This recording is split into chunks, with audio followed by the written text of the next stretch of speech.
تین لوگ جب آپ کے سامنے بات کر رہے ہوں تو انہیں مت روکا کرو: والدین، بچے اور غمزدہ انسان، کیونکہ ان کا دل بول رہا ہوتا ہے، زبان نہیں۔ تم پانی جیسے بنو جو اپنا راستہ خود بناتا ہے۔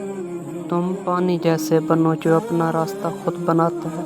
پتھر جیسے نہ بنو جو دوسروں کا راستہ بھی روکتا ہے۔ فرمان حضرت علی ہے: اور کبھی غم نہ کرنا کہ دنیا آپ کے ساتھ نہیں، جبکہ خوش ہونا کہ دنیا کا مالک آپ کے ساتھ ہے اور آپ سب سے خوش قسمت انسان ہیں۔ اگر کامیابی چاہتے ہو تو موقع دینے والے کو کبھی دھوکہ اور دھوکہ دینے والے کو کبھی موقع نہ دو۔ فرمان حضرت علی ہے: ظالم کے لیے انصاف کا دن اس سے زیادہ سخت ہوگا جتنا مظلوم پر ظلم کا دن تھا۔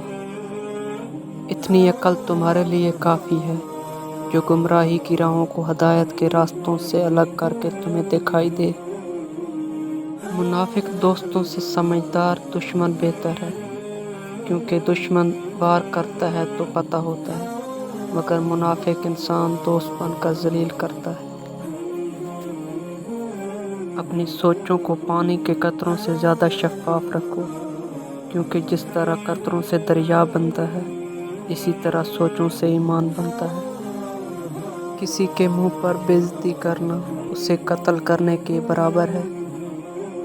دو عمل ایسے ہیں جن کا ثواب کبھی تولا نہیں جا سکتا: معاف کرنا اور انصاف کرنا۔